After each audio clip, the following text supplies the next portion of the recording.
Hey, what's up, everybody? Welcome back to Behind the Reel. I'm your host, John, and tonight we have special guest Chad Davison. He's coming back for his second time, and we spoke with him clear back in 2021. It seems just like a couple months ago, but back in 2021, and he had won an event out at Truman Lake, and we're having him back this time to talk about the Moyak Winter Series event. And it looks like this was their third stop of the season so far. And he won that out at Lake of the Ozarks. So we're going to talk about that event, kind of see what he's got going on for the year. And he's definitely off to a great start. So we'll go ahead. We'll bring him on. Patrick T, I do want to confirm this thing is on. It is on, in fact. So we've already got some guys over here commenting. If you guys are watching live, understand that you can interact with us over there on the live comment feed, just like Mr. Marty Hughes is doing over there. This should be a dandy. I would agree. So, guys, do me a favor. We're going to try to get as many people on here tonight as we can. We're going to try to grow this podcast. We're really trying to highlight kayak anglers in the Midwest. That's definitely our focus. And we're trying to spread the word. We're trying to let people know about these clubs and all of the different options that they have to fish around here. So whether you're in Kansas or Missouri, or if you're up there with Marty in Nebraska, do me a favor, share this podcast in your local fishing club, and hopefully we'll get some people that are introduced to this sport that we're also passionate about. We've even got guys clear up in Vermont that are tuning in tonight. Shout out to CBG. So appreciate you guys tuning in. We're going to go ahead and bring him on. Chad Davison. This is season 2, episode 2, Lake of the Ozarks, Moyak Winter Series. Here we go. What's up, man? Hey, how's it going? Pretty good, pretty good. How are you this evening? I'm doing great, better than I deserve. I can relate. All right, so yeah, we've got some guys on here already, and I would have to agree with Mr. Stacy Jordan here that you're already becoming a legend.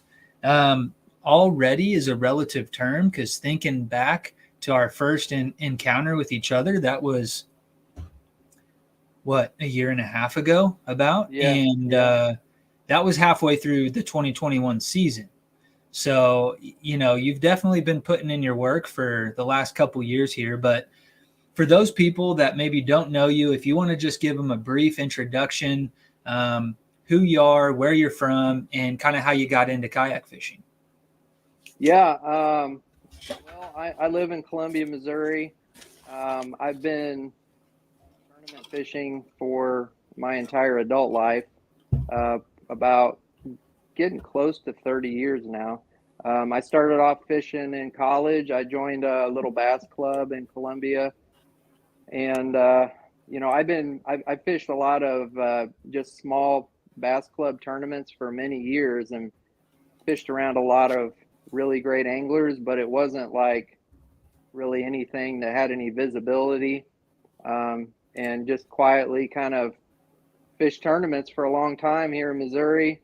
For a few years, I think 2018, 19, and 20, I fished the Solo Pro Series. I wanted to kind of step up, and it's a Missouri series. It's a little bit higher level of competition, and I had some success in that, but I started to get burned out. Expenses were getting to me, and boat repairs and all that kind of stuff, and I kind of, for whatever reason, just kind of started to lose some of the fire for fishing and fishing tournaments, and I started to see guys in these tricked out kayaks all over the lakes when I was fishing tournaments out of the bass boat. And so it started to pique my interest, and I started to look into it, and I kind of just jumped in. I really decided to sell my bass boat and bought a kayak, and I haven't really looked back. So I'm going into my third year fishing out of a kayak. I started off fishing the Mo Yak fishing series, and then also started fishing the AllAmerican kayak series, and it's been a lot of fun. I fished both of those for 2 full years now. Kind of dabbled in some Bassmaster events also. I'm qualified for I fished the 22 Bassmaster National Championship um, down at Lake Russell, and qualified to fish again this year at that event, which is going to be at Chickamauga. So that's a pretty good deal. And I don't know, man. I'm excited. I'm ready to go for another year, and I got some momentum going. So I'm just gonna try to keep it going. Yeah, definitely. And I would say that you were successful here at this. Was this the first event of the year? Yeah, so Moyak does a winter series. It's 4 events. I think they did Table Rock. Yeah, that was the first one, I think. Yeah, and then actually I got the list here because I knew I was going to forget some of these. Yeah, they fished Stockton, and then Lake of the Ozark was the one we just had, and then they're going to fish Taneycomo next month. And so those are the 4 events for the winter series. And I didn't fish. It's kind of hard for me on the winter series events, going all the way down to Table Rock, and Stockton's several hour drive for me. But Lake of the Ozarks is I kind of consider that home water, and it's only about an hour and 20-minute drive for me. So I went ahead and jumped in that one on Saturday, but I'm probably not going to fish Taneycomo. I saw somebody asked if I was going to fish Taneycomo. Yeah. And I'm not going to say 100% I'm not, but I'm probably not, just because it's not a really big, they're not big tournaments. I think we had 17 boats at Lake of the Ozarks. And I mean, even if you win your travel expenses, and like I would want to probably spend the night if I drove down there 4 hours. Yeah. So, I don't know. It's hard, especially in the wintertime with the weather that's pretty unpredictable and stuff. But it's wintertime fishing in Missouri can be really good, and I feel like it's a great way to kind of keep from getting rusty. But you definitely have to be somebody who's willing to brave the elements, because it can be pretty brutal conditions. When we fished this Saturday at Lake of the Ozarks, I mean, when I left the house, it was like in the teens, and the boat ramp that I used still had it was snow and ice packed, and it's cold enough that the floor of your kayak kind of turns into a sheet of ice while you're out there, and your rod guides are freezing up, and so you gotta enjoy it. Yeah. Yeah, you definitely have to be dedicated. What was that like, temperature wise and stuff like that at this Lake of the Ozarks event? So like water temperature, it was, I think, 41 degrees where I was at. Yeah. The morning, I think when I got out there, it was probably around 20 degrees when I launched. The high for the day, I think, got up into the mid to upper 40s. It was sunny, basically no wind, just a very, very light wind, which was kind of a mixed blessing, because it would have been much more uncomfortable if there would have been more of a wind. But Yeah. also I feel like in those calm, sunny conditions, I mean, I caught my first fish, like I think it was around 8:30 or so. We started at 8. The tournament ran from 8 to 4. So probably 30, 45 minutes after I launched, I caught my first fish, and I went 6 hours without another fish. So Wow. the bite was super tough. I think 4 guys had a limit, and out of 17, so the bite was pretty tough. And I feel like part of that was because it got so cold the night before, and then there was like just bright sun and no wind, so just not ideal fishing conditions as far as catching fish. the water clarity is pretty clear there right now for Lake of the Mm-hmm. Ozarks. I mean, it's like, I'd say it was between 3 and 4 foot of visibility. So, Nice. um, I guess that's one positive for wintertime fishing. You want the water to be kind of clear. So, that helps some, but Yeah, you were right here. If you guys are tuned in live, you'll be able to see we've got Tourney X pulled up here, and Chad was right. It looks like we had 4 anglers turn in a 5 fish limit, and it took 78 3/4 to win here. And I'm noticing Patrick T, 5th place. I bet you that's Patrick T over here in the comments. So your competition is over here trying to get all the secrets. So be careful what you share tonight. yeah, oh yeah. Well, I'll try to give up a little juice, but Patrick he had a giant. It was Oh, over, look I at think, that. 20 and a half, I think. Yeah. Heck yeah, So man. he just needed one more to go with it, I think. And but Yeah. I caught my last 4 fish, and I only caught 5 fish all day, and 4 of them came between 2:30 and 3:30, and the tournament was over at 4. So I was really struggling there for a while. It was not looking too good. But I think that's typical of wintertime fishing, because there's like We at might be least one. have there we go. I think we just got disconnected there for a second. Good. Yeah, we're good. Your audio, like, it's weird because it'll like fade out and then it's fine, but it's only lasts like a second. I don't know. I don't know if that's what everybody else is hearing or not, but um, Yeah, it might be my AirPods. I don't know. It seemed like usually they're okay, but I had one other podcast where they were kind of doing that. I want to shout out a couple guys in the comments here real quick. Levi Schneider out of Arkansas. Appreciate you tuning in, bud.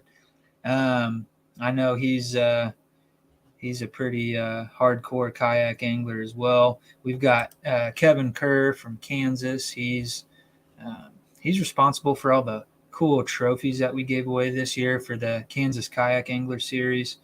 And then Patrick, he's saying that you're the man to beat. You kind of do have a little bit of a target, right? Like guys Oh see yeah. that you're going to be fishing against them, and they're coming for you. I would imagine it's a pretty friendly rivalry, but have you had any run-ins at the ramp? Honestly, I mean, I feel like everybody has been unbelievably courteous and kind, as far as um, you know, you know, it's a little bit of an awkward situation, when you're winning a lot, because you Yeah. don't want guys to kind of get hard feelings about it. And I feel like, you know, I'm fully expecting to just completely bomb, a lot of these tournaments, and somehow I just figure out a way to kind of pull it out. And you know, all I can say is, I mean, I never really feel like I'm that confident going into these tournaments. So I feel like I can be beat. I feel like they can beat me any given time. It's just I'm just kind of on a roll right now. So I kind of expect it to end at any time. I'm I'm curious. kind of more of a consistency kind of fisherman, not necessarily like I've never been one to like win a lot. So, and actually, I think I didn't win any tournaments in Moyak last year, but I just was consistent, and that's kind of how I won Angler of the Year. But Yeah. Yeah. Um, what do you attribute your consistency to? But I'd like to hear about that. But also, what do you contribute this kind of role that you're on? Right? Is part of that mental? I mean, you just kind of said it's not that you're have all this confidence in the world that you're going to go in winning, but like how much of your success could you attribute to the mental aspect? yeah, I mean, there's a lot of different aspects that all come into play. I mean, experience is definitely a big factor. I spend a tremendous amount of time in preparation, um, doing research, even lakes that I'm familiar with. And then, I mean, I feel like I've had so much time on the water that, like, out there, get sometimes you just get a feeling that, that something's going to work. That there was the point that I caught the four fish on there at the end of the tournament. I was thinking about that point like an hour before I went over there, because I was like, in my mind, I knew I'd caught a good fish over there in the wintertime before. And like I was thinking like there's just a little bit of breeze blowing in on it. And I just was just kind of thinking about it in my mind, and I just felt like there should be fish there. And ended up there was. And I don't, some of that you can't really quantify, you just get feelings. But Yeah. mindset to just keep your head in it is definitely a big part of it too when you're having a bad day like that. And you just got to keep thinking that you're going to catch them. And part of that just comes with experience, knowing that, especially in the wintertime, that there's like short feeding windows that they get active. And so you got to just keep telling yourself that the bite is going to turn on, and you just got to keep, you know, you got to keep fishing all day like it's the last hour of the tournament and you need one more bite, and you have to fish like that with that intensity all the time. And so it's just all of those things together. I feel like, I feel like I'm kind of a seasoned angler now, and so all those things just kind of come together to create some consistency. And then if you're consistent, then every now and then you're going to get lucky and have a really good day, and maybe win one. So that's just kind of the way I look at it. Nice. Okay. Um, Now going back to kind of your roots, I suppose. Would you ever go back to bass boat tournaments? Like, you see a lot of people go from kayak to bass boat. You've done the opposite. There's a few guys that have, but I feel like it's typically the other way around. Um, at what point would you get back into a bass boat? I don't have any desire to fish tournaments anymore. I have thought about, it would be cool to get a small boat, like aluminum boat, that would be just big enough for two people, because I feel like it would be fun to be able to go out with some of my old buddies that I don't really fish with anymore, or take my daughter out, or just be able to fish with people in the boat with you. I kind of miss that a little bit. Mm-hmm. But honestly, I don't have any plans right now to buy a boat. I'm not sure I could see myself possibly jumping in a bass boat tournament with one of my old fishing buddies and fish out of their boat. But Yeah. like, as far as me buying another bass boat and dedicating myself to fish bass boat tournaments, I don't see it. I don't miss any of that. I was never one that enjoyed like the running the boat. Like, some guys are really fired up about screaming down the lake, and like it's kind of that kind of like NASCAR. Yeah. I've never been one that wasn't a big deal for me. It was just a way to get to my spot. I Right. didn't really enjoy the rough boat rides. I certainly don't miss all the expenses related to bass boats. And heck, I mean, I've won more money out of a kayak than I ever did out of a bass boat. And I've got way more. I'm able to promote my sponsors better. I feel like I've had way more, like, people are paying way more attention to me in the kayak.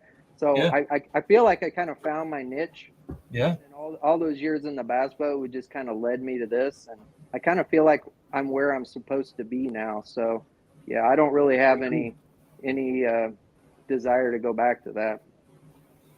Very cool. I like it. Guys, do me a favor if you haven't already. Share this podcast with a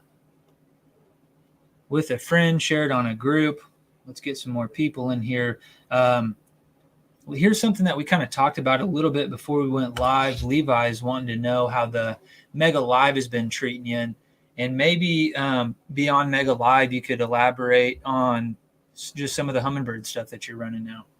Yeah, so I joined the Old Town pro staff this year, and part of that deal was, the Johnson Outdoors family of products, which includes Minn Kota, Hummingbird, Old Town, and some other companies. I'm trying to be loyal to the family of products. So I decided to go ahead and switch to Hummingbird, and I've been really impressed. I got the Helix 10, and I'm still just trying to figure it out. This was literally the first time when I fished at Lake of the Ozarks on Saturday was the first time I was ever on the water with those electronics. I just recently got them installed, and I do have the Mega Live with that also. And I went ahead, I debated on not even taking the Mega Live because I didn't want to be distracted trying to learn it during the tournament. But I went ahead and took it just because I wanted to just make sure it works and just kind of see it. But I literally, like, in the morning, I went ahead and dropped that pole and made sure it worked and kind of used it for maybe 20 minutes or so. And I think I might have dropped it one other time during the day, but I'd say like 99% of the day, I didn't even use the Mega Live because I just feel like there's so much to learn there. And it wasn't the time for me to try and figure it out.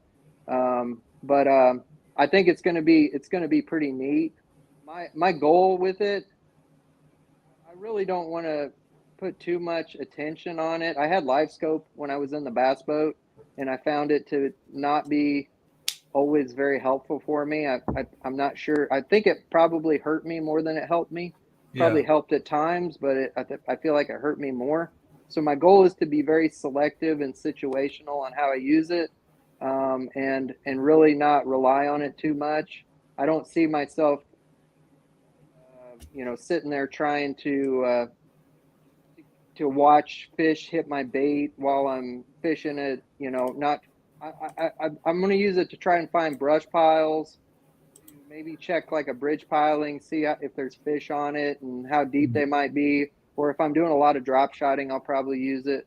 But as far as just like spending my day looking at it, I don't really see myself using it like that. So I've been doing pretty good without it. I haven't had any forward facing sonar the last 2 years, and it's been going well. So I don't want to don't want to screw things up, So I did get it, and I am interested in like trying to learn it more, but I'm not going to use it probably as much as people think I would.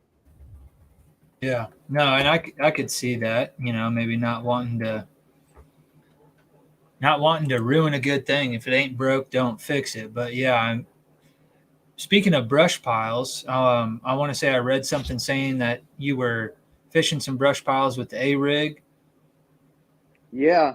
So that the point that I ended the day on, that I caught the last 4 fish, it had some brush piles on it, and I think it was probably my 3rd fish. So I was throwing the A rig, and I got hung up in a brush pile. I'm assuming this is probably what they're referring to. And so I was hung up, and I was kind of shaking my A rig trying to get it off, and I felt a fish hit it. And then I I was still hung up, and I was like, that felt like a fish, and then I'm still trying to get it unhung, and then I swear I felt the fish pulling. So I got over the top of it and kept shaking it. Finally got it off the brush pile. The fish was still on there. Ended up getting it in the boat. It wasn't a huge one. I think it was my smallest fish, but I mean, still, I only had 5, so it definitely that was a crazy deal. I've never had that happen before, so that was pretty crazy. But I was fishing. Lake of the Ozarks got a lot of brush piles, so you do get hung in them sometimes with the A rig. I think I went through 3 A rigs. I was on my 4th A rig at the end of the day, so that's more than usual. You might lose 1 or 2. I don't know if I've ever lost. I lost 2 and broke 1 because I got it hung in a brush pile and I was trying to get it out and I broke one of the arms. So I was kind of digging deep in my A-rig box, trying to get rigs. So, It'll be and I easier can, to fish those with that Mega Live. You can keep that A rig over the top of them and not get snagged up as much, I bet. yeah, I mean, I know you're right. I'm kind of wondering how it's a lot in a kayak. You know, I know in the bass boat, you are able to control the direction of your transducer with your foot pedal, so you can kind of fish and keep it in the beam, you know. Yeah. But I'm wondering, like in the kayak, because the kayak's always kind of moving around, and you got it on a pole, and you're trying to fish, and then you got to keep adjusting the pole. I'm just thinking, it's unless it's super calm and you're just sitting completely still, I feel like it's going to be harder to fish to visually watch your bait. Maybe Um, so. Yeah. But you got but spot lock, man. that's true. I mean, if the wind's blowing pretty good, it usually will kind of keep you pointed right in one direction. Yep. I know good buddy Jared Fosno works at Everharts. He's got the live scope on his Old Town Autopilot, Mm-hmm. and he's pretty dang good with it. And I know he uses a spot lock a lot with it, and so I know it can be done. I'm just like, I know it's going to take a bit of a learning curve for me to be able to get good at it, and I wasn't ready to do it on Saturday. So. Yeah. No, I agree. That probably wasn't a great time to do that. Although we've got TM Outdoors says that he's a firm believer you have live sonar built into your brain. That might be a thing. You might not need the Mega Live. You've already got it all up there. Just hardwired. Chad is a very humble angler. That was from earlier. I know I'm behind on these comments, guys, but that was from earlier when you were talking about how you don't go in with this attitude that you're going to win. It's you are just kind of riding the wave. So, and you've been very successful. So, I think that people appreciate that, and that's probably why, the kayak community is friendly. I think pretty much all the way around, but I think a lot of how you are treated. You mentioned how everybody's been so nice, and this and that, but probably has a lot to do with your take on things and the way that you're a humble angler. I would agree with the godfather of kayak fishing. That's an awesome thing to have somebody like him say. So, Yeah, yeah, Marty's pretty humble himself. So. yep. Um, okay, we got Jameson here. Says, "What's up, man? Come back down and see us at the store. I wasn't there last time you came through. Is that Everharts or?" Yep. Okay. He's one of the guys at Everharts. They've got some great staff there, and I always look forward to hanging out. When I go there, it's almost kind of like I have to kind of plan 3 or 4 hours to just kind of hang out, talk to everybody, shop, and it's like an event, when I go there, because I don't, it's a couple hours away, so I don't get to go as often as I would like. And when I go, I usually try to plan where I got plenty of time to see everybody. And Stock up. yep, stock up. They're carrying products from a lot of my sponsors now: Cash and Rods, Gorilla Grip gloves, Crocagator. Seems like, of course, the Old Town kayaks, and so it's also an opportunity for me to kind of check in on everything and kind of be a representative for those companies and make sure everything is going well, and if they have any needs that aren't being met. And so I'm able to take care of several things while I'm there. Heck yeah. You want to talk about anything that any of your sponsors have going on, and including Everharts, just whatever they might have going on, something people Yeah, can look forward to. yeah. I might mention they're having a like a fishing show there in Clinton at I think it's I believe it's at the Benson Center, and it's February 10th and 11th.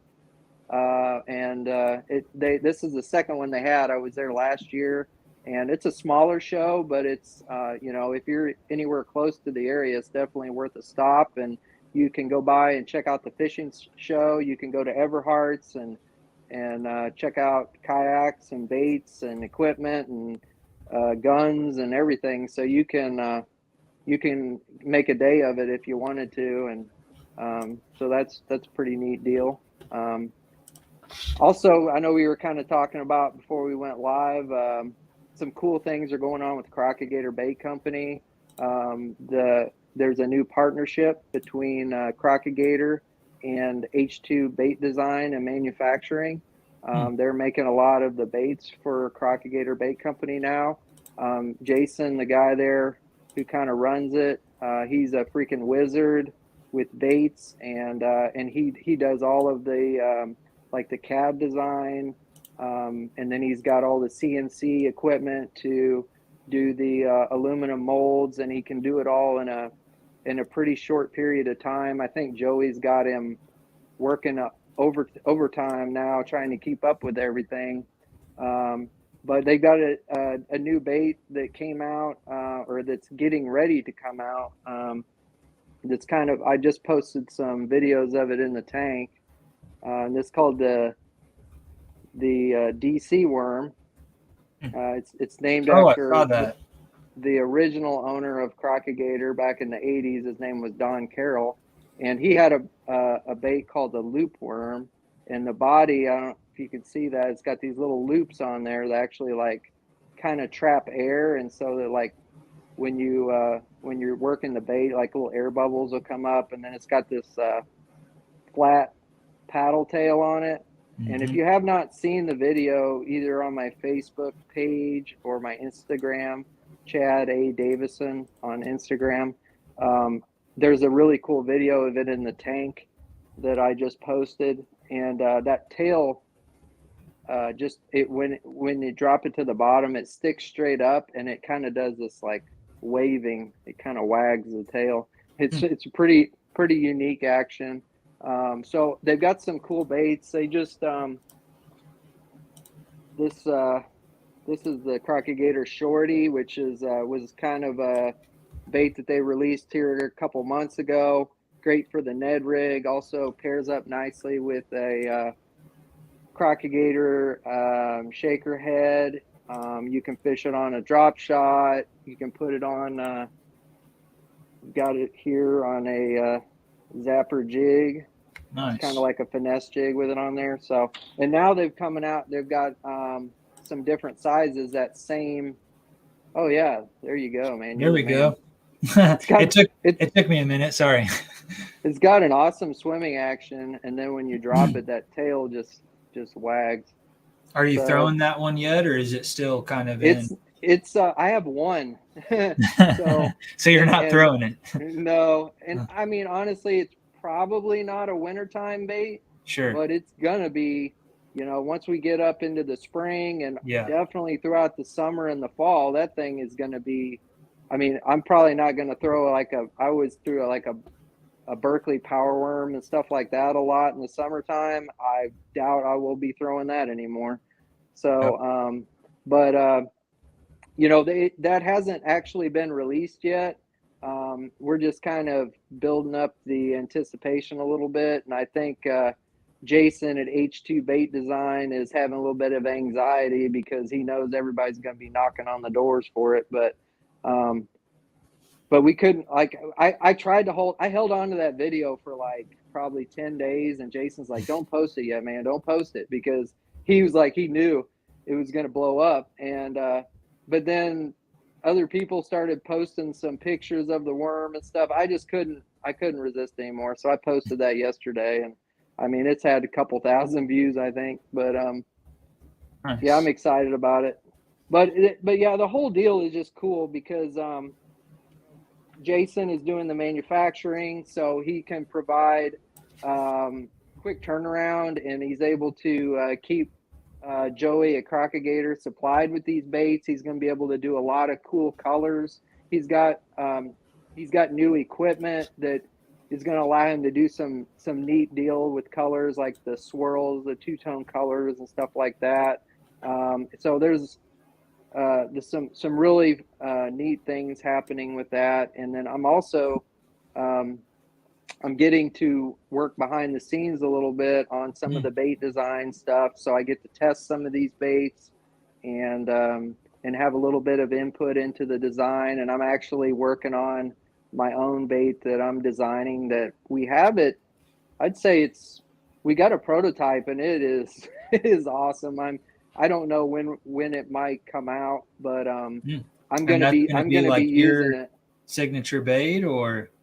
Well, it's going to be a crocodile bait, Right. and I don't have like even a name or anything for it yet. But and there's so many baits in the works. That's why I say I don't really know like when it might When come it's out, because they're literally working on like 20 different baits right now. He's got one that like we just about got dialed in that is, I think it should be the next one to come out. I don't. That's Joey's decision, but it's gonna be one of my favorites. I'm sure of that. And so it kind of pains me I'm not able to talk about it more.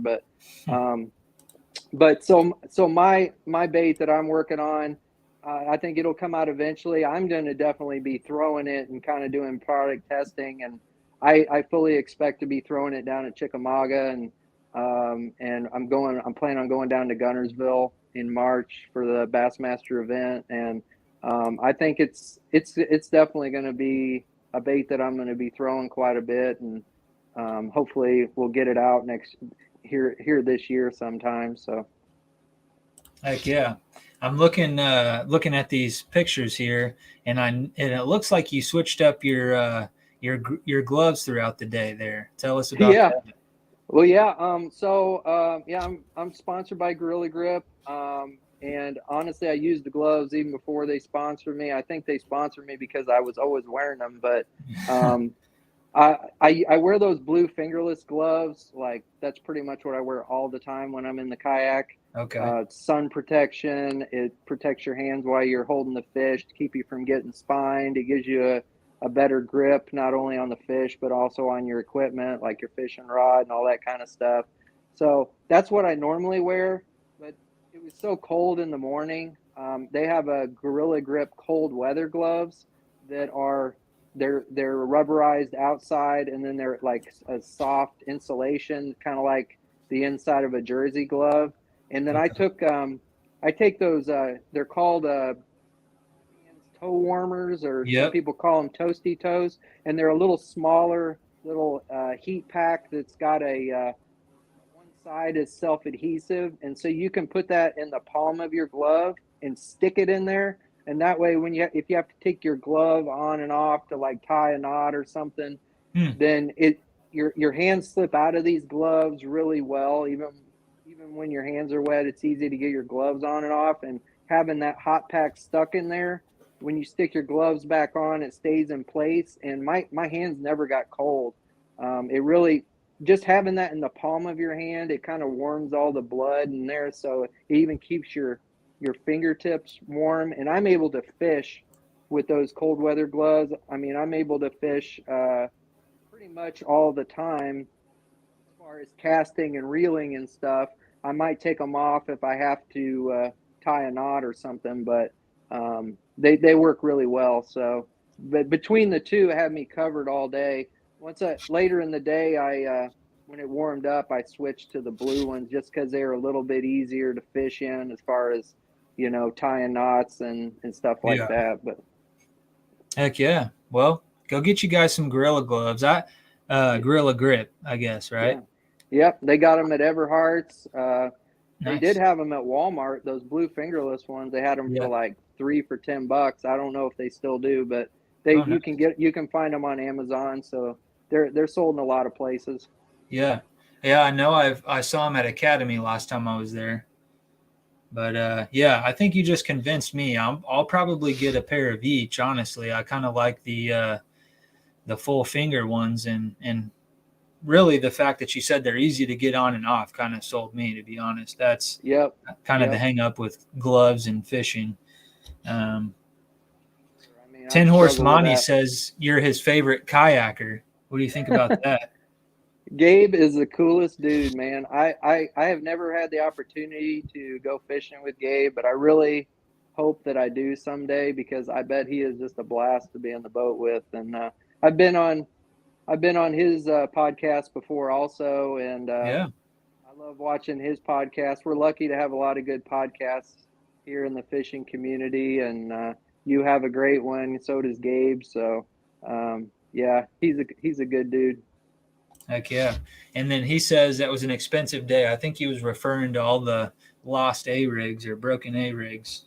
Yeah, and I actually I promised some guys that I would talk about my exact rig, so I probably better do that Yeah. too before I forget. But You got it handy there even? well, so I do have to preface this because obviously I lost several during the day. Yeah. This one here that I have is not the exact rig that I was throwing most of the day, and I couldn't even tell you what brand this is. I don't know if it's even made anymore because it's been in my box for probably close to probably 10 to 15 years. I don't know, but Wow. I was digging deep. I usually use the Umbrella Flash Mob Juniors just because Yeah.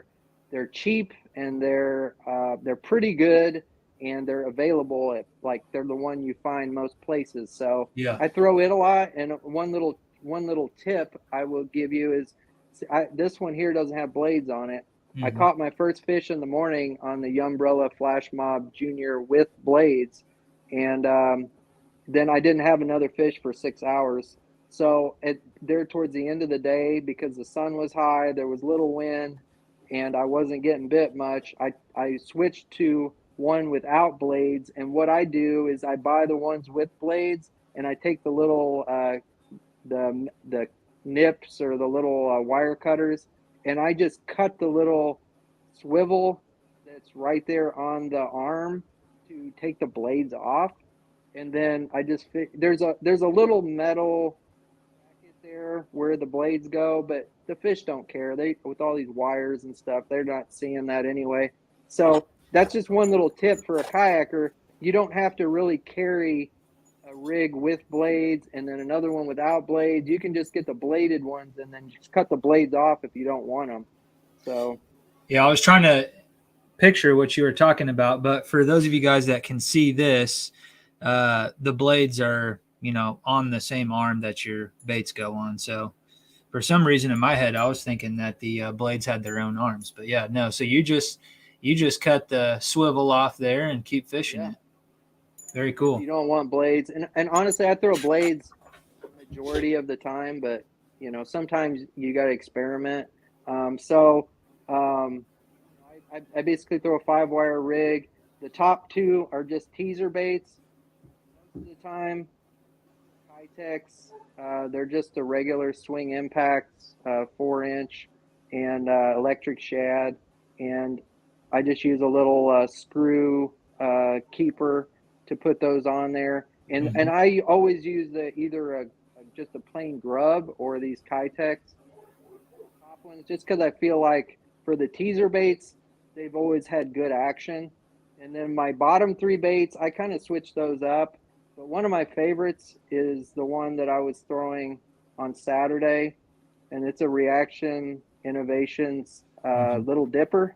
Yep. And this is, I think the color is called Money Shot Violet. I don't know if hopefully it's showing up pretty good. Oh And yeah. I can see a I've little got that purple. rigged on Crocagator makes a great swim bait head that's perfect for the A rig. Okay. They have a heavy duty hook, and they also have a light wire version, and they come in 1/8 and 1/4 ounce. And I almost always use the 1/8 ounce, and I always use the light wire, unless I was like down at Lake Fork hunting hogs or something. Yeah. But those light wire hooks, they do 2 things. They give you better hook penetration for hooking the fish, and then they also, if you get them hung in a brush pile or something, they're going to bend out where you can straighten them and get your rig back. So those Crocagator swim bait heads are just perfect for these little dippers. They also are a good size for the Kitech 3.8s, and that's something. That's the other bait that I throw a lot, are the Kitech Swing Impact Fats 3.8s. Another little tip: this is my center one. I have the same bait on there. It's not a different size, but I put red on the gills, and it works. They always hone in. Sometimes I even put a little dab of chartreuse on the tail, but I always put a little red right there. It doesn't take much, just a little dab. And it's kind of, it bleeds over time. And this is like a week later, it's kind of bled, but I just put a little dot of red on there and they can see that, and it makes all the difference. So, I got the 1/8 ounce heads on the bottom 3, and then no weight on the top 2. And what that does is allows your rig to plane and ride level in the water column the way you want it. Another critical component to throw in the A-rig all day long, which I did mostly throw the A-rig, and it kills me. I'm almost 50, and it's kind of brutal on your shoulders and your abs, your back, everything. But I use Cashin has a great A-rig rod. It's the Core series, and it's a 7'10" heavy with a moderate action, and that is just perfect for slinging the A-rig all day long. Some guys might think that a 7'10" rod in a kayak would be too much. And honestly, it might be hard I think it would be hard to throw an A-rig all day if you were sitting. I know a lot of kayak guys sit all day. I stand, so it's easier. But that 7'10" rod allows you to really launch it, and it makes it easier to throw because, a big, bulky, heavy rig like that, if you're trying to throw it on a shorter rod, it's going to work your arms and your shoulders and everything even more. I'm able to just kind of take that big rod and I just kind of use my whole body and just, kind of use my body to sling it. But it's a very sensitive rod, and it works great for the A-rig. Kind of like slinging a big old swim bait. And something I do different than probably most people. I know a lot of guys throw them on braid, and then other guys throw it on fluorocarbon. Do either. I throw it on 25-pound P-line FluoroClear. That's a copolymer with a fluorocarbon coating. The main reason I started doing that was because fluorocarbon was so expensive, and especially 25-pound. But I found over the years, because I've been using that for a long time, that copolymer is actually stronger than fluorocarbon. It's got more stretch to it, but it's harder to break. It's more kind of like a rubber band. And so I feel like it's stronger, and especially in cold water, it's not like, I think fluorocarbon sometimes might get a little bit brittle in cold water, but I know guys throw 25-pound fluorocarbon, don't have any trouble, but I just like the copolymer because it's worked well for me. It gives you, I'm using that big heavy rod, and it's still 25-pound line, so that helps with the stretch some. But I like having a little bit of stretch in there, even with that moderate action on the rod. That stretch kind of helps, especially with the lighter wire hooks. Just gives you a little bit of give when you're fighting the fish and stuff. So that's what works well for me. I was wondering. Sorry, before you go on, I was wondering on the line. Like if you were to run fluorocarbon, would you then upgrade to the heavier hooks, do you think? Or I think the copolymer probably complements the, like you said, the lighter wire hooks, but I don't know. You could. I'm sure it's all, a lot of this is personal preference, Sure. And those if you were really on big fish, then you probably would want to go to those heavy duty hooks, because you could straighten the light wire hooks. So it's definitely something it's kind of situational. You just kind of have to think about the overall big picture of what's going on. But just day in and day out for me, I like that setup that I gave you. But there are situations where I'd want to throw the heavier duty hooks, and there are situations where I might still throw braid. I used to throw braid a lot. Really? One problem with braid is, at least my opinion, in the wintertime, braid, it kind of like holds up water.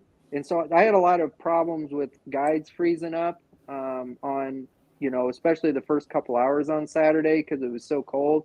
And that, I think you have more trouble with your guides freezing with the braid because it holds so much water. So I think if it's super cold and your guides are freezing, you're going to be better off with either a copolymer or the fluorocarbon. So, but if you were in Texas and you're hunting big fish, you might want to go with braid, and it makes it easier to get your rig back because you can straighten the hooks easier. So Yeah, a lot of swim bait guys run copolymer. That's become, kind of the line of choice amongst a lot of swim bait anglers. So kind of makes sense there. Um, I know we talked about you qualifying. I believe we did. Talked about you qualifying for the Bassmaster National Championship. Um, and did you mention where you qualified for that at, and maybe kind of going into this season, fishing other Bassmaster events? Maybe touch on some of that. sure. Yeah, so I only fished besides the national championship in 22 at Russell. I was only able to fish one other Bassmaster event, and that was at Grand Lake. And it was kind of like an all or nothing deal because I knew I wanted to try to qualify again to go to the national championship, and I knew I wasn't going to be able to do it on points. And Missouri doesn't have a federation anymore, so that option to qualify is kind of out. So I knew I had to make a top five, and actually ended up doing a couple roll downs. But my goal going in was to make a top five because that would qualify you automatically. And I mean, I was fortunate. I finished fifth, and I think Drew Gregory won that one. But Yeah, we did. I didn't even practice because of my work schedule. I drove down on Friday afternoon. I got there in time to check a couple ramps and look at the watercolor in a couple areas, and I kind of knew where I wanted to fish. And I'd fished Grand, I think, one other time, so I was just going to go back to where I caught him before. And anyway, it ended up working out.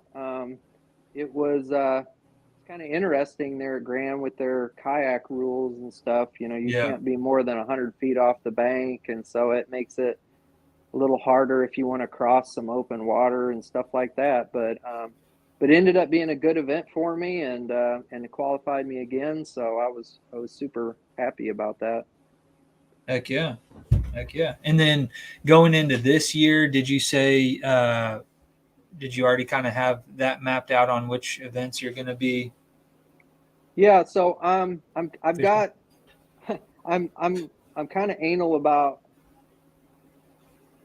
I have a spreadsheet with all of the tournaments that I think I might possibly fish all on one spreadsheet. Nice. And um, I don't know if you could even see it, but I've got Mo Yak, the AllAmerican Kayak Series, Bassmaster, Kayak Anglers in Missouri, that new USA Bassin series that's going to be here in Missouri. They've got it on Stockton and Yeah. Truman. I put it on there. I put Hobie on there, even though I'm probably not going to fish any Hobies. I put KBF on there. There's only one that I'm considering, and that's a Grand. But anyway, I got them all on one sheet so I can see all the conflicts and There see you go. what I can make work. My focus this year, a couple things. I want to fish more of like the Bassmaster events because two reasons. I want to try and qualify again for next year's national championship, and I'm also trying to make the Old Town national team for 2024, which they do a point system based on your national tournament finishes, and they do not count the All-American Kayak Series as of yet. So that leaves me with my best chance will be the Bassmaster events. So I'm going to start off trying to fish as many of those as I can, and kind of see how the season's going. But I love the All American Kayak Series. Joshua and Tyler they've been doing an amazing job picking unique lakes that suit kayak anglers really well. And it's great for the Midwest, which seems like it gets kind of overlooked. on a lot of these national series. And there's a lot of guys like out more in the West, kind of like Nebraska and Colorado, and those guys, it's not even feasible for them to go to most of the events for the other national series. They can at least go to the All-American series events, and it gives Yeah. them an option to fish at a higher level. So I think they're doing a great thing with that series, and I want to continue to try to support it. I want to fish as many of those as I can. And obviously I won Angler of the Year in that series last year. I don't know if I'm going to have a chance at defending that title. I mean, there's some super good anglers in that series, and everything has to just go right to win Angler of the Year. But I still want to fish it and try and do as well as I can and fish some of those great. I mean, they're national. Their end of the season championship is going to be at, I got to look because I'm going to mispronounce it, but it's called like Felsenthal, I think is how you say it. It's a refuge down in Arkansas, which is like a big, I don't know. I kind of envision, I think it's going to be maybe kind of like Caddo or something, maybe like that, where it's real marshy with lots of flooded backwaters and stuff. But it's supposed to be dynamite fishery, and there's also some other things that are lining up that might make it even better. Like I guess the water level is going to be drawn down some, so they do have a few bass boat tournaments on it, but it's going to make it even harder for the bass boat guys to get around. So that's going to make it even better for us kayak anglers when we're down there. So I would definitely like to fish that championship.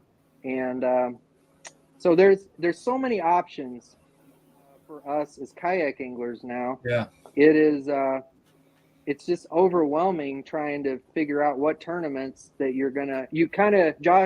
Josh and I kind of talked about this not too long ago. You either have to decide, are you going to commit yourself to one series and try and win Angler of the Year? Are you just going to kind of fish a bunch of stuff and kind of see what works best in your schedule?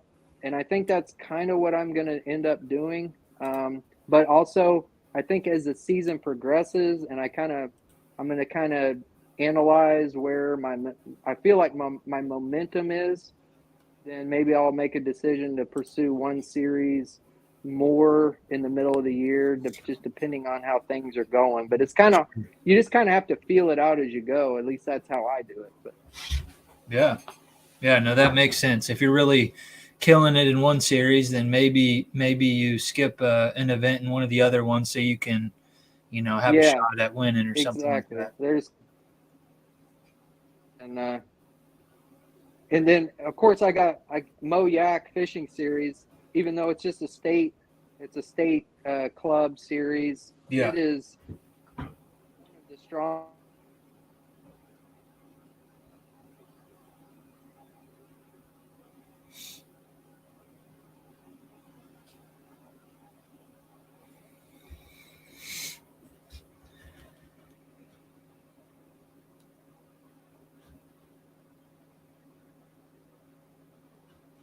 I don't know if you guys can hear me, but I think maybe we're losing Chad. See if he comes back around here. I didn't want to talk over him because there we go. All right, we're back. We're back. Yeah, you were kind of talking about you were starting to talk about Moyak, and you kind of just glazed over the fact that you also won AOI in that club as well. You mentioned, how Moyak is kind of one of the most, in my opinion, one of the most, I don't know if prestigious is, but it's like one of the biggest local, tournament series that there are. When I think of like the biggest ones, I think of Moyak and I think of like Queen City. Those guys have really big events. You think of, what was it, like Cats down in Texas that was really big years ago. That might even be before your time, but like what Moyak has like an average of 70 or 80 guys at an event.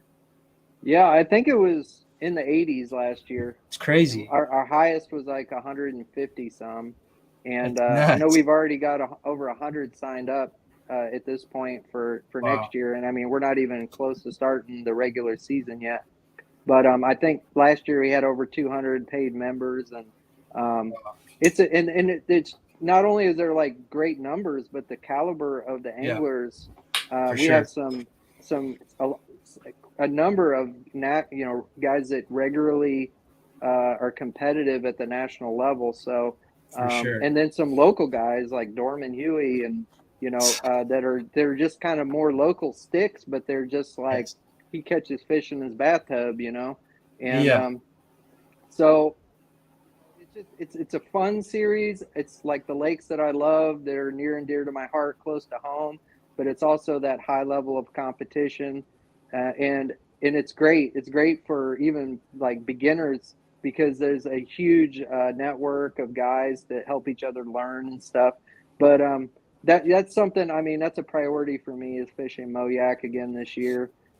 Whether or not I end up, trying to make a run for another Angler of the Year. I mean, it's just fun. I have they got several different ways that you can compete. They got a team series, and then they also have a river series, and then they have their monthly online tournaments, which get some pretty dang big jackpots in the onlines too, especially in the spring. So a lot of great options here in Missouri for guys that are in Missouri or anywhere close to Missouri. Yeah, for sure. For sure. And to win AOI in not one but both of those, um, that's a big deal. So definitely will get your confidence up, but you definitely have a big weight on your shoulders at the same time. So Yeah, um, yeah. I'd say after wrapping up the 2022 season and going into Lake of the Ozarks doing what you did, I'd say you're definitely riding in full steam. Um, let's see. I've got a couple more questions we'll go through here. Here's one from 10 Horse Money again. What's your favorite new Crocagator product? Well, it's not released yet, but that DC worm that I showed you earlier, um, Yes. that this deal, I'm so excited for this. It's gonna and I mean, there's other options. You showed that video of it in the tank, but you Mm-hmm. can take and there's going to be more information on this. I think they even put some lines in the new mold to show you how to do it. But Ah, but you can slice the tail kind of and make it kind of like a speed worm kind I of got tail a and comment and get right here suggesting that. So you guys are on the money. yeah, it's already been people have already been thinking about that, and Yeah. so it's going to give you options for like swimming this thing through grass and stuff, which we don't have a lot of that in Missouri. But if you go down in the South where grass is a bigger deal, I think it's going to play for like swimming, doing a swim in the worm type of deal. Yeah. Like I'm just thinking right now, I'm thinking about like Lake of the Ozarks, fishing the brush piles, or fishing at night at Lake of the Ozarks, or fishing at Truman Lake around the timber. I mean, I'm just imagining all the possibilities for this worm. I think it'll play just about anywhere. The old Magnum trick worm has been a big deal for a long time, but this Mhm. is going to give them something an action that they haven't seen, but still give you the kind of that same Magnum trick worm profile. And so it's going to be big. I'm excited about it. Heck yeah. Um, Marty says the shorty is going to be great as a Nico rig. Of course, he's thinking about the Nico rig. Yep. Yeah, I, they've got the junior out now too. It's called the Junior COG worm, and it's a shorty that's a little bit bigger. It's 6 inches long, and I think that would also be great to Nico that as well. I think you could do either one depending on your conditions. And then they've also got like a bigger one that's like 7 1/4. So there's going to be like three different sizes of that shorty worm. heck yeah. Do you throw that primarily in winter?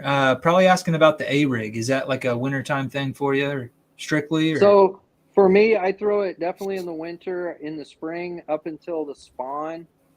And I know other people are going to have different experiences, and I've heard of people throwing it all year. But just for me personally, I kind of quit throwing it once you hit the spawn, and then I start throwing it again once the water temperature starts dropping back down into like the 60s and then the 50s in the fall. It starts to play more in the fall when they're chasing bait fish and stuff. I'll Yeah. start throwing the A-rig again. But for me, it really shines in the wintertime because there's not too many baits in the winter that you can throw that they will hit in that cold water, but you can still cover a lot of water with it. I mean, you can Yeah. fish a jerk bait, but the jerk bait a lot of times you're having to fish it really slow. And Right. when you have to fish that jerk bait painfully slow to get a bite, they'll still hit that A-rig when you're swimming it. So you can just cover more water and you just increase your opportunities to catch fish with it. So Now that brings me back to Patrick's question. How were you working the egg rig? Was it a slow roll? We're switching it up. What were you doing? yeah, and just to clarify too, I wasn't fishing it deep by any means. The first fish I caught was in probably less than 5 feet of water, and all Nice. of my fish were in less than 10 feet of water. And Wow. and when I throw it, it's kind of like, I mean, I'm not really a I don't throw big swim baits a lot, but that's kind of how I imagine you work it. I think of it kind of like slow rolling a spinner bait. Um, but you know, you're basically trying to keep it in whatever part of the water column you think the fish are at. You definitely want to keep it off the bottom because you're going to get hung. Yeah. But so I'm just kind of trying to reel it fast enough to keep it in the depth zone that I want it to be. And then I just kind of give it an occasional, actually, most of the time I just use the reel handle and like I'll reel it, you know, just kind of a steady reel, and then I'll give it a little sharp, quick turn of the reel handle, just make that rig kind of pulse a little bit. You can also just kind of take and twitch your rod, give it a little twitch just every once in a while. I do that, but I mean that's pretty much it. The speed that I reel, it's kind of determined by, you know, what size head I have on there and what depth I'm trying to keep the rig at. But in general, like the slower, the better in the winter, but you're still reeling it at a decent speed. So Heck yeah. you can also like, you know, blades versus no blades, that affects the lift and the speed at which you can reel it. You can also change out the willow lease and put some little Colorado blades on there. That'll give you more lift and allow you to reel it slower and still keep it up off the bottom where you want it. So, you know, there's a lot of that. I think that's what's overwhelming about the A-rig for people, because there's so many things to get to put it together, and there's so many options that it just gets overwhelming. What kind of swim baits, what kind of heads, and you know, like the blades or no blades, what kind of blades. And I in general, I would recommend to people just getting started with it to keep it simple. Those baits that I showed you work in most situations. Those little either the Kitex or the little dippers. And then I throw blades most of the time. I throw that Umbrella Flash Mob Junior most of the time. I throw the 1/8 ounce Crockett Gator heads most of the time. So if you just stick with that to start and just spend some time with it, you're going to have a little frustration because you got to get used to how to fish it so you're not going to get hung up. But once you kind of figure that out and just keep throwing it, and in the wintertime, you're going to want to kind of focus on big rock banks, chunky rock, secondary points, channel swings. You know, generally you want to have access to deep water nearby. They want to be able to move up from that deep water pretty easily and back down into the deep water. So that's either going to be it doesn't necessarily have to be bluffy. It can be. It can be real steep, but the point that I was fishing wasn't real steep, but it was not far from deep water either. Nice. Okay.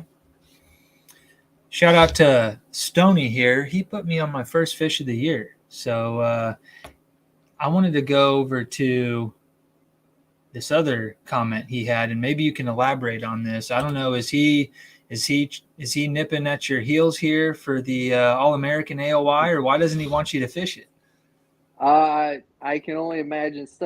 He's a good dude. Got to know him some here in the last year or so, but I'm bet he's just kind of giving me a hard time because he's wanting to fish the AllAmerican and he doesn't want the competition is what Yeah. that's how I'm taking it. But I can tell you, I'm not going to be able to make them all. So,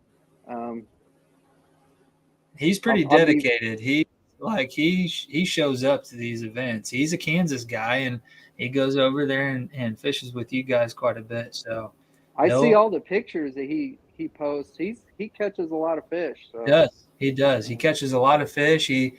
I think he gets like days off during the week, and he's out there fishing and stuff. So he told me he'd been catching some fish, and so I drove 3 hours over there, and all I could pull out was one of them, but he caught quite a few right in front of me. But appreciate that, Stoney. So, um, okay, and then let's see. So I was just kind of going through our little checklist here of bullet points that I had, and I think that we touched on all of them so far.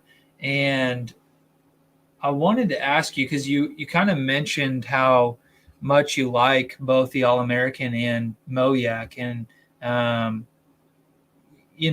some of the people that haven't fished those events maybe they don't understand, but this is also something that I need to know for running a club here in Kansas, and this is something that I thought would be a good thing to ask you. What do anglers want out of a club or a series? So maybe even run both of those, like, because Moyak and the AllAmerican are kind of different things. So what do you think that people want to see that maybe those organizations offer?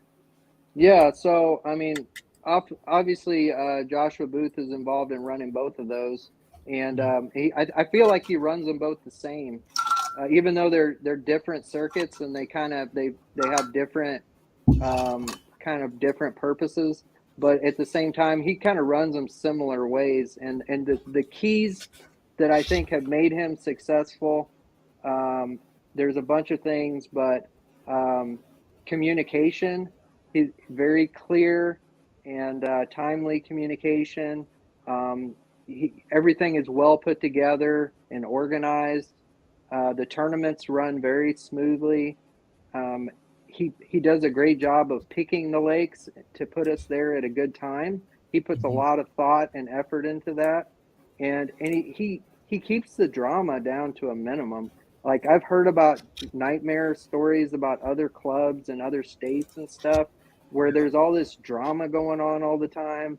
And I think most guys, they just want to fish, they want to hang out with their buddies, they want a tournament that's well ran, and they want to know that they're putting their money into something and they're going to get their money back.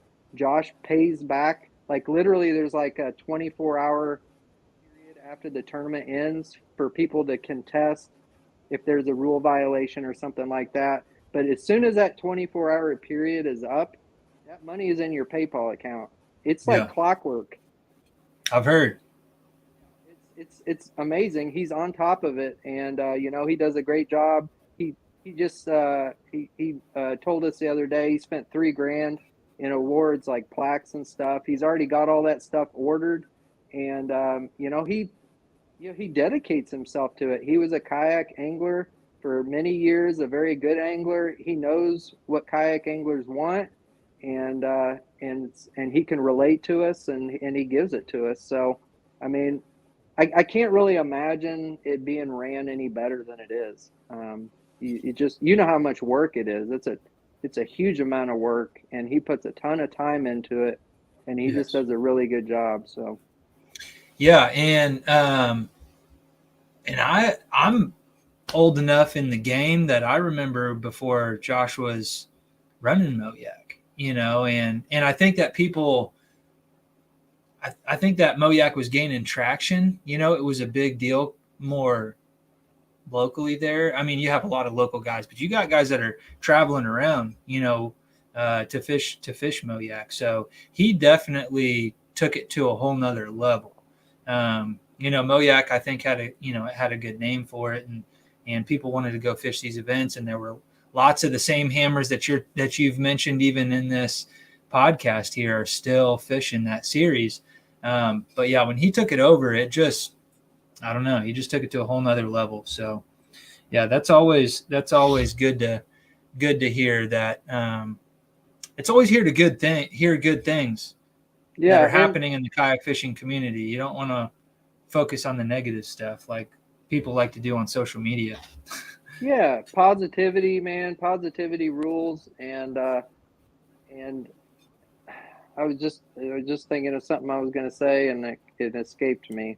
But oh Ha- yeah, Josh. Another thing that Josh does is he listens to the anglers. He's not afraid to put out a poll and ask for feedback, and he doesn't get bent out of shape when people criticize things. He listens to what people have to say, and then he takes his time to make a decision, and he more times than not he makes a good decision, and everybody appreciates it, even if it wasn't exactly what they wanted. They yeah. appreciate being heard. And Josh, you're never going to make everybody happy, but he does a good job of keeping everybody satisfied, which is really hard to do. Yeah, at least making everybody feel like they were heard, like they were able to um, put their opinion out there. Yeah, I get that for sure. Yeah, it's a hard thing to do, especially that big of a group. I would imagine it's probably one of the biggest groups in the country. I would think it's got to be up there in the top five. I would think. Um, Yeah. but yeah, Marty mentioned here that he is also a hammer. Marty, correct me if I'm wrong, but I want to say that he was on that team that you and James Francis were on, and you won like a KBF team event thing. Possibly, I think Josh was a part of that group. And he also says that. Oh, I think he posted the same thing twice. Um, Joshua is the best out there. He is also a hammer. His experience kayak fishing has helped build a strong foundation for what he does. Top notch events. Yeah. Heck yeah. He was also a previous AOI for Moyak. So, Yeah. um, he, I think it's got to be kind of hard for him. Like, I think Not sometimes, getting to fish. yeah, watching everybody else fish, and he's having to sit there and judge fish all day. So, I would imagine so. And Marty did confirm he was on that team, and he also mentioned that he is the buzz bait master. Uh, CBG wants to know what reels are you using, or what are your go-to reels? um, I mean, I'm not super particular. Like, I don't get you guys get real caught up in like tricking them out. I couldn't tell you the exact like names of every reel, but in general, I fish Shimano's and I fish Daiwas. I actually just bought, um, I needed to replace some reels, and I bought six new Daiwa Tatula 150s. Nice. That they're just a good all around reel. I think I use left-handed. I'm a right-handed guy, but I use left-handed reels. Same. It just always made more sense to me, and I can use either one. But the only one that I use right-handed, if you've seen any of my videos lately, is my A-rig reel. Ah, I still got an old Lew's heavy duty like speed spool. It's like the Super Duty or whatever. yeah. That it's Wide been a spool. good. Yeah, I only use it for the A rig. It's dedicated for that, and it's a right-handed one, so I do use that one. And I don't even think about it when I pick it up. I just automatically use the right hand. But every other reel I use left-handed reels. But pretty much for the most part, the 7.3-1 speed. Sometimes I'll use a slower if it's like maybe a crankbait or something like that. Especially the deep divers, I might use a lower gear ratio, but I keep it pretty simple. I also really like the Shimano DCs. Those are critical to me. I throw a lot of really small crankbaits like DT6s or the little Fritz side fives and stuff like that are hard to cast into the wind. And those Shimano Curado DCs that have the electronic braking are like uh, a kind of a game changer for being able to cast those small baits long distances in the wind. So I use those on my little cranks and jerk baits, and I throw a lot of little top waters, like little poppers and stuff. I think I've got 3 of them, and that's the 3 rods that I use them on, is those 3 rods. So, but other than that, I just use regular Shimano or Daiwa reels. So Very nice. Yeah, I'm beginning to like the Daiwas a lot more, but I did use my DC, and it's the cheaper version. It's like the SLX, and it's good. I used it when I was out there with Stoney, and we were casting into the wind, and it did its job. yeah, it makes For a sure. big difference. All right, one more question here, and we'll go ahead and we'll call this thing a night. But CBG wants to know if you plan to do full tournament videos, keeping that camera rolling on the kayak and turning it into a full video. Is that something that you plan on doing? And he wants to note that you do have the social media game on point. Well, thank you. I appreciate that. I do put a lot of effort into my social media. I'm not the best out there. There's a lot of guys that are content creators and stuff that are better than me, but I kind of try to walk the line between being a tournament fisherman and a content creator. And more than anything, I try to just represent my sponsors and kind of put out there, stuff on my tournaments. But I did try to do the full like tournament videos. They take so long to edit those, and I just don't have the time or really the motivation to spend all that time editing, for one thing. And then for anybody that's wanting to promote sponsors or anything like that, in my opinion or my experience, you can do a short 20-second video and put it in like an Instagram reel or a Facebook reel, something like that. And you might get, I had one hit 2 million, but most of them are like a couple thousand, maybe 5,000, 10,000, 15,000, just depending. But, that's a lot of views for a small amount of work versus spending 4 or 5 hours editing a 15-minute video. And then you might only get 400 or 500 views on that. And just being completely honest, I don't like posting a lot of my tournament videos because it's showing all of my spots, and I don't want to put all that out there. I really don't. And I mean, it's just part of the game. I don't mind sharing information about what I'm using. I don't mind sharing information about what types of areas, what type of banks. When I'm doing research for a tournament, I don't ask people for spots. I don't want Right. spots. I want to figure out my own spots, because it's hard to go to somebody else's spot and catch their fish.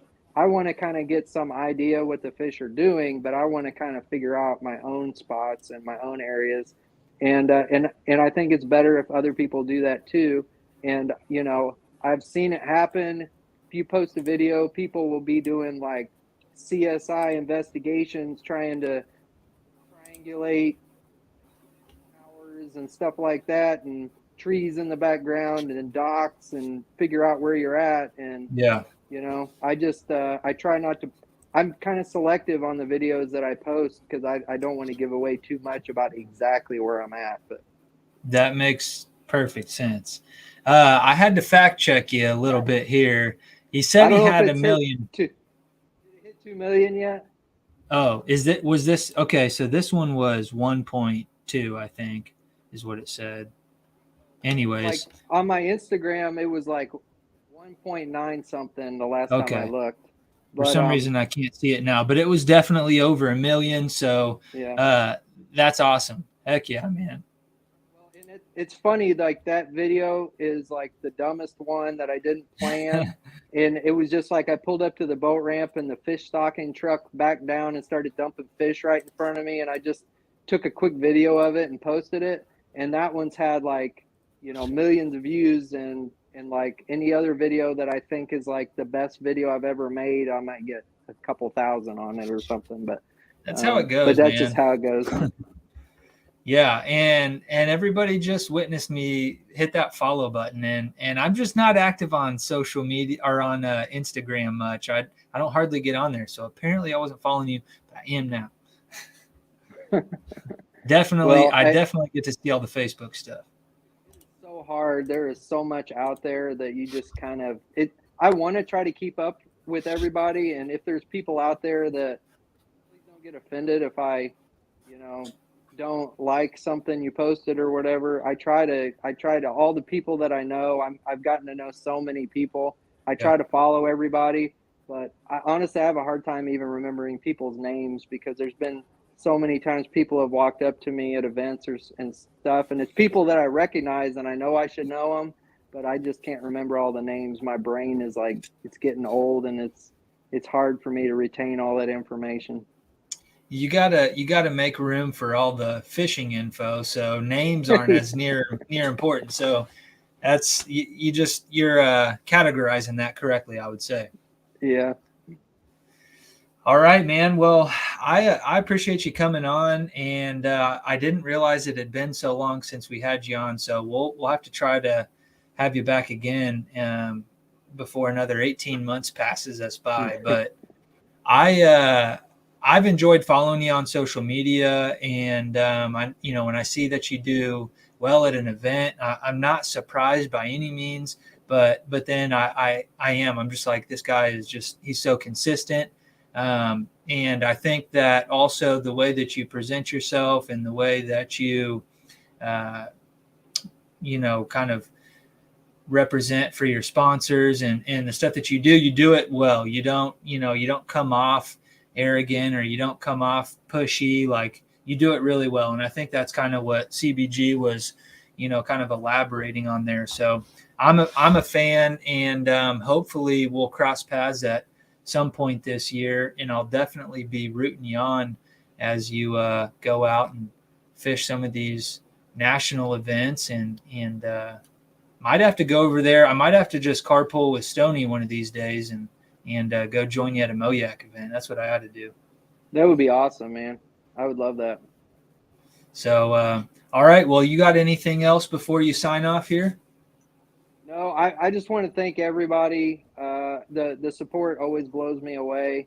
I appreciate everybody, and everybody being so gracious with their comments, and I really appreciate that. You guys make me feel like I'm somebody really special. But honestly, you say you're not surprised every time I do well, but I kind of surprise myself every time. So Yeah. I just that the support means a lot. I appreciate the support of all my sponsors, and if I could run through them real quick, let's see if I Yeah. can remember them all. Crocagator Bait Company, H2 Bait Design, Cash and Rods, Dungarees, Clothing, Everharts Outdoors, Crank Wraps, Gorilla Grip Gloves, and Mo Yak is actually a sponsor of me now too. So Oh, nice. I think I hit everybody. If I missed somebody, I Old Town? apologize. But Did you say Old Town? uh, Maybe you did. maybe I didn't, and I Wow. definitely should. They're one of my biggest, so I appreciate that. Old Town, I'm glad to be on their pro staff this year, and yeah, thank you everybody. All right, man. Well, thanks for joining us tonight, and you have yourself a good evening. All right, thank you, appreciate it. All right, we'll see you. All right, guys, there we go. That is a wrap.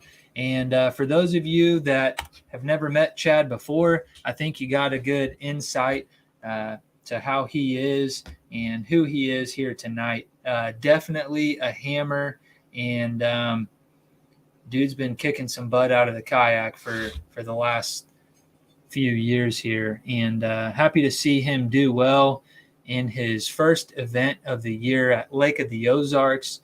Kind of dropped some knowledge on us with the A-rig and some rigging stuff there. So we really do appreciate that, and we'll have to follow him a little bit more closely. But to be honest with you guys, if we had him on every time he won an event, we'd probably have him on every week. So we'll definitely bring him on here soon. And I appreciate all of you guys tuning in. If you haven't done so, share this thing for me. Let's get some views on this. I don't, and that's something that I would like to touch on here before I go. I don't necessarily want the spotlight, when it comes down to this thing. My intentions with this podcast was to help grow the sport. And that's something that I've been doing, since I got into this kayak fishing stuff back in 2015. I've been involved in the club side of stuff as well. But, I want people to be aware of the opportunities that they have out there. Not only that, but I also want anglers to get the spotlight that I feel like they deserve. So, we have guys like Chad on here. We have guys that are winning, way smaller events even right here in Kansas with like the Air Capital kayak anglers, on a very small level. Might be 20 guys at that event, but we'll have them on the show and we'll talk about it. And we'll give him an opportunity to, maybe shout out his sponsors or talk about how he was able to win the tournament. I think that's a really cool opportunity for people to have to be kind of showcased on a podcast that has some bigger national names out there, so is the bigger that we can grow this thing, then the more of a spotlight that we'll be able to put on the sport that we all are so passionate about. So do me a favor. Let's help grow this thing and get the word out there. I appreciate you guys. Hit that subscribe button if you haven't already, and we'll see you on the next one.